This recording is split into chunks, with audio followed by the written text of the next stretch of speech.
이것은 조선 왕실 최고의 핏줄이 왕자에 미쳐 결국 스스로를 파멸시킨 비극의 기록입니다. 그는 왕이 될 자격이 없었으나 왕이 될 운명이라는 달콤한 환상의 모든 것을 건 비운의 인물, 흥한군 이재입니다.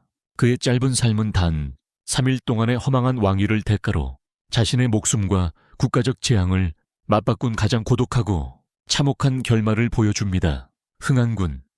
이제는 1298년 선조 31년에 선조의 후궁 엄빈한 씨의 소생으로 태어났습니다. 그는 선조의 10번째 서자였으나 다른 왕자들과는 비교할 수 없는 아버지 선조의 지극하고 각별한 총애를 한 몸에 받았습니다. 특히 주목해야 할 것은 선조가 이 아이에게 천윤, 즉 하늘이 낸 후사라는 의미의 어린 이름을 직접 지어 주었다는 사실입니다. 그리고 이는 단순한 왕자의 이름 부여를 넘어선 심대한 정치적 메시지를 내포하고 있었습니다. 당시 세자는 관계군이었으나 선조는 임진왜란, 당시 3자 책봉 문제로 관계군과 갈등했으며 이는 관계군이 충분히 강한 후계장가에 대한 의구심으로 이어졌습니다. 그리고 선조에게 천윤이라는 이름은 공개적으로 관계군을 견제하는 잠재적 대안이었으며 왕실 내부에 언제든 왕이 계승구도를 바꿀 수 있다는 권력, 구도의 반영이었습니다. 그리고 선조의 이러한 태도는 이제에게 나는 보통의 왕자가 아니다. 하늘의 특별한 뜻을 타고났다는 과도한 특권의식과 제왕의 자리라는 맹렬한 갈망을 심어주었습니다. 그의 활발하고 호협한 성품은 이 특권, 의식과 결합하여 그를 단순한 왕자가 아닌 권력을 향해 나아가는 잠재적 도전자로 성장하게 만들었습니다. 그는 스스로를 왕제로 여겼습니다.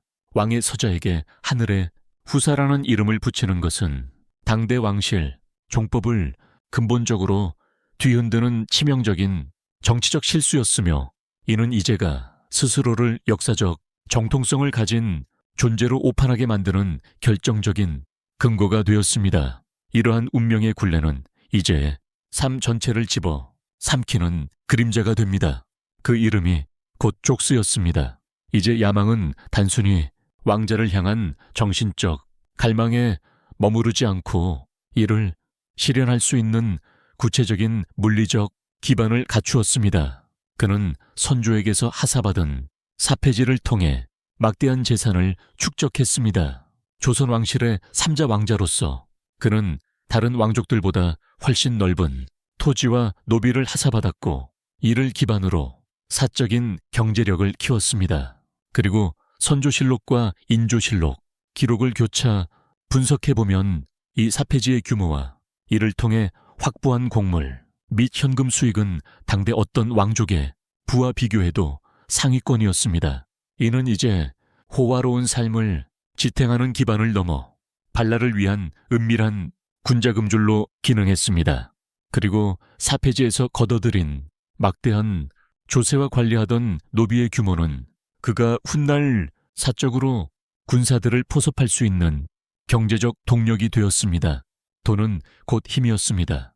그의 저택은 왕실 종친의 거처라기보다는 마치 작은 무사들의 아지트처럼 웅장했고 늘 무사들과 정치적 불만을 품은 인사들이 문턱이 닳도록 드나들었습니다. 이제는 베풀기를 좋아했고 자신의 재산을 풀어 이들을 아낌없이 대접하며 인심을 얻었습니다. 그리고 기록에는 그가 호협한 인물들과 교류하며 술과 활쏘기를 즐겼고 집에 늘 무사들이 가득했다고 전해집니다. 조선 왕실 종친은 군정관여나 사적인 문객, 거느리기가 엄격하게 금지되었으며 이는 역모제로 이어질 수 있는 위험천만한 행위였습니다. 특히 왕실 종친의 사무를 담당하는 종부시와 감찰기구인 사원부는 이제 이러한 공공연한 도전을 예의 주시하고 있었으나 이제는 선조의 총애와 막대한 재력을 믿고 이 삼엄한 감시를 대담하게 무시했습니다. 이제는 왕실의 법도를 의도적으로 무시했습니다. 이는 이제가 이미 내면에 권력 찬탈의 의지를 품고 발랄의 물리적 기초를 다지고 있었음을 방증합니다. 도전은 오래전에 시작되었습니다. 716-8년 광개군이 즉위하자 흥안군은 생존의 기로에 섰습니다. 그리고 광개군은 자신의 왕위를 위협할 수 있는 이복, 형제들을 무자비하게 제거했습니다. 임해군, 영창대군, 숙청 등이 그것입니다. 선조의 특별한 총애를 받았던 천윤, 이제는 언제든 영모의 혐의를 쓰고 목숨을 잃을 수 있다는 급도에 공포와 불안에 시달렸습니다. 그는 왕실의 피가 숙명의 굴레가 되는 냉혹한 현실을 깨달았습니다. 그는 절치부심했습니다. 이러한 공포는 1617년 패모론, 즉 임목대비, 폐위 논쟁이 불거졌을 때 그의 비정한 생존, 전략으로 나타났습니다. 그리고 광개군 일기에 따르면 이제는 패모론에 대한 논의가 진행될 때 찬성파에 동조하는 입장을 취했습니다. 그는 임목대비, 폐위에 찬성하는 입장을 취함으로써 광해군에게 나는 정치적 위협이 되지 않으며 오직 생존을 위해 복종할 준비가 되어 있다는 정치적 메시지를 적극적으로 입증했습니다. 그리고 이는 왕실 현력으로서의 도리를 저버린 비도덕적인 행위였지만 그는 이 굴종을 통해 자신의 목숨을 보존했습니다. 이 침묵과 굴종의 시간은 이제 내면의 권력에 대한 응축된 집착과 냉혹한 현실, 인식을 더욱 강화시키는 결과를 낳았습니다. 그는 권력 앞에서 혈육의 정은 무의미하다는 냉혹한 교훈을 얻었고, 이는 훗날 그가 조카인 인조를 배신하는 배신에 서막을 여는 심리적 토대가 되었습니다. 그는 굴종했지만 속으로는 왕자를 탐했습니다. 그리고 1223년 이복 조카인 능양군 훗날 인조가 서인 세력과 결탁하여 광개군을 폐위시키는 인조 반정이 일어났습니다. 흥안군, 이제는 인조보다 새, 살 많은 숙부였습니다. 그리고 천윤이라는 이름으로 특별한 운명을 부여받았다고 믿었던 이제에게, 나의 어린 조카에게 무릎 꿇고 신하로서 복종해야 하는 현실은 씻을 수 없는 모욕이었습니다. 그의 오만함이 꺾였습니다.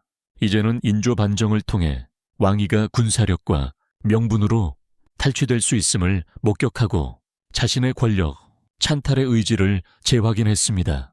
그의 머릿속에는 오직 하나의 확신이 가득했습니다.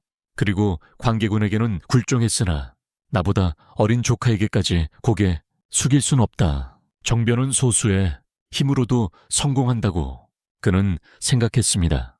그는 즉시 자신의 재력과 이전에 포섭했던 교유망을 이용해 인조 반정에서 농공행상으로 소외된 무리를 끌어모아 왕권 찬탈을 넘어선 정치적 도박을 준비했습니다. 이른 실로 기록에 따르면 대관들은 이제 도발적인 움직임, 즉 사적인 무사포섭의 위협을 느끼고 인조에게 위리한 채, 즉 가택유폐를 수차례 강력히 주청했습니다. 이는 이제의 행동이 이미 역모의 수준에 달했음을 의미했습니다. 그러나 인조의 마음은 복잡했습니다. 그리고 왕에 오른 인조는 숙부에 대한 혈육의 정을 믿고 싶어 했지만 한편으로는 숙부의 행보에 대한 날카로운 경계심도 늦추지 못했습니다. 인조는 흔들렸습니다. 인조는 숙부에 대한 순진한 혈육의 정과 숙부가 설마 그럴 리 없다는 오판으로 이를 묵살했습니다.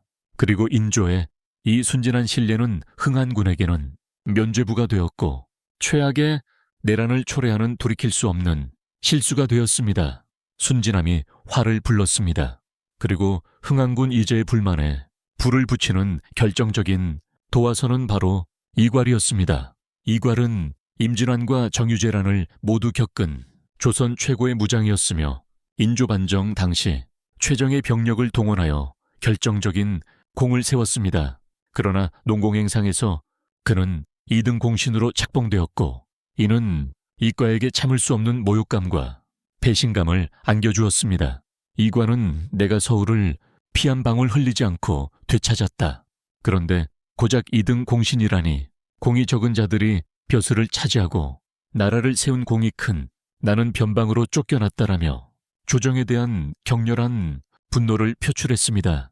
농공행상에서 서인 공신들이 우대받고 이괄과 같은 북인, 출신 무장들이 차별받는 구도는 이괄의 분노를 더욱 증폭시켰습니다. 그리고 그는 배신 당했다고 느꼈습니다. 그는 정변의 1등, 공신들이었던 이귀, 김자점 등에게 정치적으로 이용만 당하고 버려졌다고 판단했습니다. 그리고 이과를 주변에는 그의 불만을 부추기는 핵심 참모들이 포진해 있었습니다. 대표적으로 한 명년과 기컨 등이었습니다. 이들은 이과에게 변방의 평안도, 병마졸 도사로 좌천되는 것은 중앙 권력에서 연구해 배제하려는 조정의 술책이면 결국 영모의 누명을 씌워 목숨까지 위태롭게 만들 것이다라고 끊임없이 부추겼습니다. 그리고 참모들은 이걸의 생존 본능을 자극했습니다. 이들은 반란의 성공을 위해서는 군사력뿐 아니라 정통성 있는 왕실의 명분이 절실하다는 냉정한 판단에 도달했습니다. 필요한 것은 왕의 피였습니다. 이괄과 그의 참모들에게 흥한군, 이제는 정치적 결함이 없는 완벽한 명분이었습니다. 그는 선조의 아들이자 천윤이라는 이름을 가진 상징성이 있었으며 인조보다는 연장자였습니다. 이과의 참모들은 이과에게 우리의 반란은 영모가 아니라 정당한 왕실, 종친을 옹립하여 혼란을 바로 잡는 의거로 포장할 수 있다고 설득했습니다. 특히 이들은 인조 반정의 정당성이 취약하다는 점을 노려 자신들의 반란을 광개군 시대의 잔재, 청산을 넘어 정통왕의 복원이라는 포장지로 감쌀 수 있다고 믿었습니다. 그리고 흥한군, 이제 역시 이괄이라는 조선 최고의 군사력을 자신의 야망을 실현할 최후의 수단으로 간주했습니다. 이 만남은 단순한 동맹이 아닌 권력을 갈망하는 왕자와 명분을 갈망하는 무장 사이의 파국적인 거래였습니다. 조정은 이과를 평안도 병마졸 도사로 임명하며 변방으로 보냈고 아들 이전은 한양의 인질로 잡혔습니다. 아들이 인질로 잡힌 채 변방으로 떠나야 하는 극도의 굴욕감 속에서 이과를 이대로 가면 나는 버려진다, 돌아올 곳이 없다는 절박함을 느꼈고 결국 1624년 인조2년 대규모 반란, 이괄의 난을 일으킵니다. 이과의 군사적 야심과 이제의 제왕의 자리라는 환상이 결합된 이 사건은 조선 역사상 가장 치명적인 내란 중 하나로 기록됩니다. 이과는 군사적 천재성을 발휘하며 파죽지세로 남아있습니다. 그는 평안도 정예병과 발랄해 동조한 무사들을 이끌고 황해도와 경기도를 가로지르며 중앙관군을 연파했습니다. 이괄이 이끈 군대의 전투력은 매우 강력했습니다.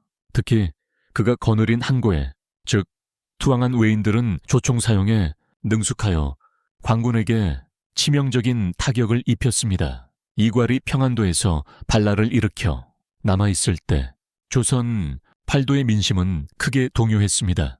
그리고 특히 반란군이 지나가는 황해도와 평안도의 지방 사족들은 첨예하게 나뉘었습니다. 일부 사족들은 이과를 군사력에 압도당하거나 농공행상에 대한 불만을 품고 자발적으로 반란군에 가담하여 자신의 세력을 과시하려 했습니다. 이들은 이과에게 군량과 물자를 지원하며 이과의 세력 확장에 기여했습니다. 반면 상당수의 지방 유생과 사족들은 이과의 반란을 역천으로 규정하고 의병을 조직하여 격렬하게 저항했습니다. 이러한 지방민들의 상반된 대응은 당시 조선 사회가 인조 반정의 정당성과 중앙 권력의 혼란에 대해 얼마나 깊은 고민과 갈등을 겪고 있었는지를 보여줍니다. 그리고 이괄의 군대는 지방민들의 이중적 감정을 이용하며 도성으로 징역했습니다. 도성은 공포에 떨었습니다. 이괄의 군대가 도성으로 징역하자 인조는 황급히 한양을 버리고 공주로 파천을 떠나야 했습니다. 인조는 숙부인 흥한군 이제를 의심하면서도 마지막까지 왕실의 일원으로서 피낭일에 데리고 갔습니다. 그리고 이복 조카의 순진한 신뢰는 흥한군에게 자신의 야망을 실현할 마지막 무대가 되었습니다. 흥안군. 이제는 인조일행이 한강을 건넌 후 모두가 불안과 공포에 휩싸여 감시가 소홀해진 틈을 타 극도로 치밀하게 인조일행에서 빠져나왔습니다. 실록에는 흥안 군이 공주로 가지 않고 역적의 무리로 합류하기 위해 몰래 도주했다고 명확히 기록되어 있습니다. 그리고 그의 도주는 국왕에 대한 명백한 배신이자 자멸적인 행동이었습니다. 이제는 자신의 모든 명예와 안전을 짤고 초라한 왕이라는 덧없는 영광과 맞바꾼 것입니다. 그리고 그는 돌아갈 곳이 없었습니다. 이 되돌릴 수 없는 결정은 그를 가혹한 종말로 이끌었습니다. 이괄을 군대가 한양 도성에 입성했을 때 도성 내부는 극심한 공포와 혼란에 휩싸였습니다. 이괄을 군대는 한양을 점령하는 과정에서 약탈과 방화를 자행했고 백성들은 숨죽여 떨었습니다. 하지만 다른 한편으로는 인조 정권에 대한 불만과 인조가 수도를 버리고 도망쳤다는 사실에 실망한 일부 백성들에게는 새로운 권력에 대한 미약한 기대감이 있었습니다. 그리고 왕이 도망쳤다는 사실 자체가 인조 정권의 정통성을 크게 훼손했습니다. 1924년 음력 2월 10일 이괄은 폐하가 된 경복궁 예터에서 흥안군 이제를 새로운 왕으로 추대합니다. 그리고 흥안군 이제는 마침내 조선의 왕이 됩니다. 그가 입은 골룡포는 화려했지만 그의 왕자는 반역에 피와 허망함으로 가득 차 있었습니다. 텅 빈 경복궁의 마당에는 이괄에 평안도 군사들과 한괴 병사들만이 도열해 있었습니다. 그리고 궁궐 안에는 수상한 긴장감이 감돌았습니다. 병사들은 우리가 언제까지 서울을 지킬 수 있을까? 라며 수군거렸고 걸박한 성 백성들 사이에는 이괄이 왕을 갈아치웠다는 소문과 함께 새 왕이 들어서면 세금이라도 줄어들까 하는 희미하고 불온한 기대감이 교차했습니다. 이제는 왕자에 앉아 있었으나 그의 귀에는 백성들의 환호 대신 총칼을 든 병사들의 불안한 숨소리만이 들릴 뿐이었습니다. 이 허망한 영광은 단 3일이라는 더덕없는 신기루처럼 짧았습니다. 그의 왕위는 한순간에 더덕없는 꿈이었습니다. 이 직위는 이괄을 발랄을 반역이 아니라 정당한 왕이 복구라고 속이려 했던 꿈수였을 뿐 왕실도 백성도 인정하지 않은 가짜 왕이었습니다. 이괄을 3일의 꿈은 한성 백성들에게는 극도의 공포와 허망한 기대가 교차했던 짧은 지옥이었습니다. 흥안군 이제가 왕위에 오른 바로 다음 날 반란에 운명을 가르는 최후의 결전이 안현, 즉 무학제 고개에서 시작되었습니다. 그리고 이과의 군대는 한양 서쪽에 안현 고개에서 도원수, 장만이 이끄는 광운과 맞닥뜨렸습니다. 이괄이 조선 최고의 공격형, 무장이었다면 장만은 노련하고 치밀한 지휘관이었습니다. 장만은 이과를 강력한 기병, 전술과 조총부대에 맞서기 위해 병력을 분산, 배치하고 안현, 고개라는 지형적 이 점을 극대화했습니다. 그는 이과를 군대를 유인하여 사기가 떨어지게 만드는 전술을 구사했습니다. 장만은 때를 기다렸습니다. 전투는 격렬했지만 관군에게는 하늘이 돕는다는 명분이 있었습니다. 여려실, 기술 등의 기록에는 운명을 가른 기이한 현상이 등장하는데 이괄의 군사들이 관군을 향해 조총을 발사했을 때 갑자기 후오리 바람이 불어와 화양영이가 이괄의 군사들 쪽으로 되돌아갔다는 것입니다. 이 현상은 방문에게 하늘이 반역을 거부한다는 극심한 공포와 심리적 타격을 주었고 관군의 사기를 하늘로 취속했습니다. 그리고 결국 이과의 군대는 장만의 치밀한 전술과 기이한 징조 앞에 참패를 당하고 이과는 자신이 왕으로 추대했던 이제를 버리고 남은 잔당을 이끌어 도성을 포기하고 도주합니다. 그리고 흥안군 이제는 왕에서 대역, 죄인으로 다시 초라한 도망자로 전락합니다. 운명은 뒤집어졌습니다. 광군에 패배한 흥안군, 이제는 이괄과 함께 남쪽으로 급히 도주했습니다. 그리고 한때 호탕하고 활발했던 왕자는 이제 극도의 공포와 비참함 속에서 산과 들을 헤매는 신세가 되었습니다. 그의 초라한 몰골과 심리적 고통은 단명한 보위에 더덕없음을 단적으로 보여주었습니다. 그는 충청도 소천, 즉 지금의 충남 서천 지역까지 도망쳤지만 결국 소천 형암 안사성에게 발각되어 체포됩니다. 왕의 아들이자 단 3일간 왕이었던 그는 이제 포승줄에 묶인 채 한양으로 압송되는 최악의 대역주인이 됩니다. 압송 과정에서 그가 느꼈을 모든 것을 잃은 절망감과 후회, 고통은 짐작하기 어렵습니다. 그의 야망은 그를 삼켰습니다. 그리고 그의 야망은 결국 자신의 목숨과 왕족으로서의 명예를 모두 앗아갔습니다. 이과 역시 부하에게 살해당하는 비참한 최후를 맞았습니다. 그리고 체포된 흥안군 이제를 맞이한 것은 반란 진압의 핵심 공신 심기원이었습니다. 심기원은 인조 반정의 공신이자 이괄의 난 진압의 1등 공신이었습니다. 그는 권력에 굶주려 있었습니다. 그는 자신의 공적을 하늘 끝까지 높이고 싶어하는 야심가였으며 흥안군 이제의 처형을 통해 자신의 권력을 확고해 할 절호의 기회를 포착했습니다. 실록 기록에 따르면 신기원과 신경진이 인조의 윤허 없이 흥안군 이제의 처형을 서두른 것은 단순한 월권을 넘어 인조 반정 1등 공신들 사이의 권력 투쟁의 냉정한 일환이었습니다. 이들은 도원수 장만을 비롯한 경쟁, 공신들이 인조와 함께 환도하여 공을 인정받기 전에 가장 큰 역적의 수계를 처형하는 공을 독차지함으로써 정치적 우위를 점하려 했습니다. 심기원은 역적의 수계는 마땅히 즉시 처형되어야 한다. 그는 전하의 윤허를 기다릴 시간이 없다고 주장하며 명분을 앞세워 자신의 정적 견제라는 실리를 취했습니다. 흥안군, 이제는 권력 다툼 속에서 최대의 공을 세울 수 있는 희생양으로 활용된 것입니다. 그는 도구에 불과했습니다. 그리고 왕족의 처벌은 오직 국왕의 최종 윤허가 있어야만 집행할 수 있는 국가 권력의 핵심이었습니다. 하지만 신기원과 신경진은 인조가 아직 공주에 머물러 있다는 틈을 노려 끔찍한 전행을 저지릅니다. 1224년 음력 2월 17일 창덕궁 도남은 밖에서 흥안군 이제를 목매달아 죽입니다. 그는 그의 나이 26이었습니다. 그의 시신은 반역죄로 인해 공식적으로 수습되지 못하고 버려지는 비참한 종말을 맞이했습니다. 처형 직전 포승줄에 묶인 흥안군 이제는 고개를 들어 하늘을 한번 올려다 보았습니다. 그는 그가 어릴 적 아버지 선조에게서 들었던 천윤이라는 이름 하늘의 후사라고 불리던 영광의 약속, 그러나 하늘은 이제 아무 대답도 하지 않았습니다. 그는 결국 하늘은 나를 버렸다.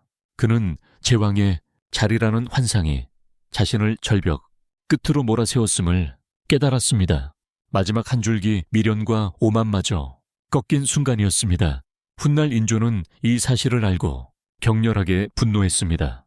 어찌 임금의 허락도 없이 종친을 멋대로 처형하는가. 심기원의 무단적인 처사는 인조에게 왕권에 대한 노골적인 도전으로 느껴졌습니다. 인조는 비록 공신이었던 심기원을 당장 처벌하지는 못했지만 이 사건은 인조와 심기원 사이에 깊은 불신을 낳았고 이는 훗날 심기원의 정치적 몰락에 결정적인 빌미를 제공하는 권력, 균열의 단초가 되었습니다. 흥안군 이제 죽음은 단순한 역적의 처형이 아니라 반정공신들 간의 권력 암투의 희생양이라는 냉정한 역사의 단면을 보여줍니다. 죽음조차 뜻대로 되지 않았습니다. 흥안군 이제의 이름은 역모제로 처형되면서 역사 속에서 철저히 지워졌습니다. 그의 이름은 정통왕실, 계보에서 삭제되었고 그의 시신은 반역죄로 인해 공식적으로 수습되지 못하고 버려졌습니다. 그리고 그의 가족과 후손들은 긴 10간 동안 역적의 가문이라는 꼬리표를 달고 고통받아야 했습니다. 기록에 따르면 그의 시신은 몇몇 충직한 하인들에 의해 몰래 수습되어 은밀한 곳에 묻혔다고 전해집니다. 흥안군 이제 가혹한 종말은 개인의 야망이 초래한 가장 큰 비극이었으며 그가 꿈꾸었던 천윤이라는 거대한 환상이 얼마나 덧없는 것이었는지를 증명했습니다. 그의 꿈은 물거품이 되었습니다. 그의 제왕의 자리라는 환상에 눈이 멀었던 그의 인생은 단 3일의 허망한 영광으로 끝났고 그 대가는 너무나 가혹했습니다. 그의 이야기는 곧 야망이라는 이름에 덧없는 인간사를 비추는 역사의 거울입니다. 더욱 심각한 것은 이과를 난이 남긴 국가적 상흔입니다. 이 난으로 인해 조선의 군사력은 크게 약화되었고 국방체계는 완전히 무너진 방어선이 되었습니다. 그리고 특히 이괄이 이끌던 평안도 지역의 정예병이 대부분 발랄에 가담하여 섬멸되었고 이로 인해 조선의 북방 방어선은 회복 불능에 타격을 입었습니다. 평안도 방어 병력은 조선의 국경수호의 핵심이었는데 이괄이 난으로 인해 이들이 대부분 소진된 것입니다. 오늘 북방의 문이 열렸습니다. 당시 북쪽에서는 후금, 즉 청의 세력을 키우고 있었으며 후금의 지도층은 조선의 상황을 예리하게 주시하고 있었습니다. 이괄을 나는 후금에게 조선 침략의 결정적인 명분과 기회를 제공했습니다. 그리고 후금의 외교관들은 이 난을 통해 조선은 내부 분열로 인해 스스로를 방어할 능력이 없다고 평가했으며 특히 평안도 지역의 군사적 약점을 노골적으로 이용할 계획을 세웠습니다. 만주원 유고 등에는 이과의 난으로 조선이 국력을 소진했다는 내용이 간접적으로 언급됩니다. 이과의 난 패잔병 일부가 후금으로 투항하여 조선의 군사정보와 지형, 정보를 고스란히 넘긴 것도 대륙적 위협이 단초가 되었습니다. 이괄이 반란을 일으킨 지 불과 3년 뒤인 1227년 정묘호란이 발발합니다. 이 인은 이괄을 난으로 인해 북방 국경 방어가 거의 불가능한 상태였기 때문에 발생한 필연적인 결과로 평가됩니다. 흥안군 이제 덧없는 영광은 결국 몇 년 후 터진 총체적 난국의 간접적인 원인이 된 것입니다. 그리고 그의 이름, 천유는 역사 속에서 지워졌지만 조선은 그가 남긴 군사적, 정치적 균열 위에 위태롭게 서 있었습니다. 그리고 흥안군 이제 그는 하늘이 낸 후사라는 이름으로 태어나 하늘이 버린 역적으로 죽었습니다. 선조가 그에게 내린 천윤이라는 이름은 축복이 아니라 저주였습니다. 그 이름은 그에게 왕이 될 자격이 있다는 착각을 심어주었고 그 착각은 그를 파멸로 이끌었습니다. 그리고 왕의 피를 타고났다는 자부심은 결국 그의 목을 조르는 올가미가 되었습니다. 역사는 우리에게 묻습니다. 네, 과연 그는 야망의 눈이 먼 반역자였을까요? 아니면 시대가 만들어낸 비극의 희생양이었을까요? 선조의 무분별한 총에 관계군, 시대의 피해 숙청, 인조 반정의 혼란, 농공행상의 불공정, 그는 이 모든 것이 흥안군, 이제라는 한 인간을 절벽 끝으로 몰아갔습니다. 그리고 그는 스스로 뛰어내렸습니다. 단 3일 그가 왕자에 앉아있던 시간은 고작 3일이었습니다. 하지만 그 3일이 조선에 남긴 상처는 수십 년을 이어갔습니다. 그리고 정묘호란, 병자호란으로 이어지는 국가적 재앙의 씨앗은 이미 이과를 난에서 뿌려졌습니다. 역사는 승자의 기록입니다. 그리고 흥안군, 이제는 패자였고 역적이었고 지워진 이름이었습니다. 그러나 그의 이야기는 여전히 우리에게 질문을 던집니다. 권력이란 무엇인가? 정통성이란 무엇인가? 그리고 야망과 운명 사이에서 인간은 과연 자유로운가? 그리고 창덕궁 도나문박, 그가 마지막으로 하늘을 올려다 본 그 자리, 지금도 그곳을 지나는 사람들은 모릅니다. 그리고 26살의 젊은이가 하늘에 후사라는 이름과 함께 꿈꾸었던 제왕의 자리가 얼마나 더듬고 잔인한 환상이었는지래. 천년 하늘이 낸 후사. 그러나 하늘은 끝내 그를 버렸습니다. 내일은 후궁의 낮은 자리에서 시작해 아들을 낳고 그 손자를 조선의 왕 위에까지 올리며 왕실의 근본을 세운 창빈, 앤나 씨의 이야기를 들려드리겠습니다. 구독과 좋아요를 통해 다음 이야기의 운명적인 순간도 놓치지 마세요. 시청해 주셔서 감사합니다. 안녕.